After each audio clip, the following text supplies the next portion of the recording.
नमस्कार, मैं हूं आरजू अंसारी और आप देख रहे हैं राष्ट्रीय जगत विजन न्यूज। मुख्यमंत्री विष्णुदेव साय आज विदेश दौरे से वापस लौटे। इस दौरान उन्होंने रायपुर एयरपोर्ट पर पत्रकारों से चर्चा करते हुए कहा, मुझे जापान की संस्कृति को बहुत करीब से देखने का मौका मिला और मैंने जाना कि कैसे हम अपनी संस्कृति को उद्योग और पर्यटन से जोड़कर राज्य को आगे बढ़ा सकते हैं। हमने 3 जगहों टोक्यो, ओसाका और सियोल में इन्वेस्टर कनेक्ट का आयोजन किया था, जहां मुझे एशियाई महाद्वीप के कुछ सबसे बड़े उद्योगपतियों से मिलने का अवसर मिला। विभिन्न क्षेत्रों में 6 समझौता ज्ञापनों पर हस्ताक्षर हुए। दोनों देशों की विदेश यात्राएं बहुत सफल रही।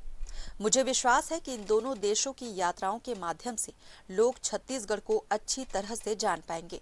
मुझे विश्वास है कि आने वाले समय में यहाँ भारी निवेश आएगा। हम लोगों के लिए छत्तीसगढ़ के लिए बड़ा सौभाग्य का विषय है और उसी तरह से जापान की संस्कृति को भी बहुत करीब से देखने का हम लोग को अवसर मिला है और ये सीख मिली है कि कैसे हम लोग अपनी संस्कृति को भी उद्योग और पर्यटन से जोड़ के प्रदेश को आगे बढ़ा सकते हैं।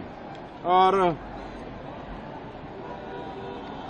हम लोगों ने टोक्यो, ओसाका और सियोल ये तीनों जगह इन्वेस्टर कनेक्ट का आयोजन हुआ था, जिसमें एशिया महाद्वीप के बहुत से बड़े बड़े उद्योगपतियों से मुलाकात करने का अवसर मिला और उनको भी छत्तीसगढ़ को जानने का अवसर मिला है।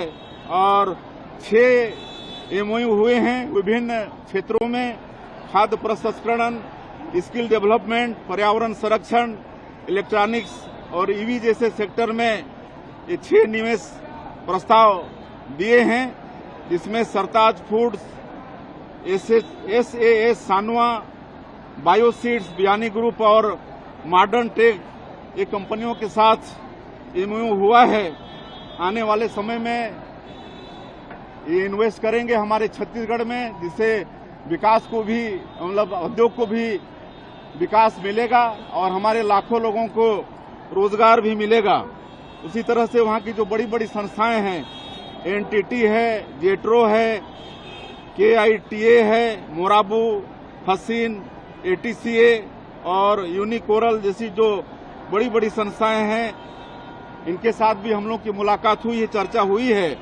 और IT, semiconductor, cloud, pharma, electronics, logistic और स्किल ट्रेनिंग, इन क्षेत्रों पर इन संस्थाओं से चर्चा हुई है। तो इस क्षेत्र में इनका भी सहयोग हमारे छत्तीसगढ़ को मिलने वाला है। कोरिया में ICC के साथ हमारा MOU हुआ है, वे हमारे नॉलेज पार्टनर बनेंगे और हमारे प्रदेश में औद्योगिक नीति के तहत उद्योगों में नई तकनीक और स्किल और मैन पावर तैयार करने में इनके द्वारा हमारे छत्तीसगढ़ को सहयोग मिलेगा। इस तरह से ये दोनों देश की विदेश यात्रा बहुत ही सफल रहा है। मुझे पूरा विश्वास है कि इस दोनों देश की यात्रा से छत्तीसगढ़ को लोग अच्छे से जानेंगे और एशिया महाद्वीप के बड़े उद्योगपतियों से भी मुलाकात हुई है। सबका बहुत इंटरेस्टेड हैं हमारी नई उद्योग नीति और हमारे छत्तीसगढ़ के विषय में जो जानकारी उनको दिए उससे बहुत इंटरेस्टेड हैं और आने वाले समय में ये भारी निवेश आएगा, ऐसा मुझे पूरा विश्वास है। फिलहाल इस खबर में बस इतना ही। देश प्रदेश की खबरों से अपडेटेड रहने के लिए हमारे चैनल को सब्सक्राइब करें और नए खबरों के नोटिफिकेशन के लिए बेल आइकॉन जरूर दबाएं। नमस्कार।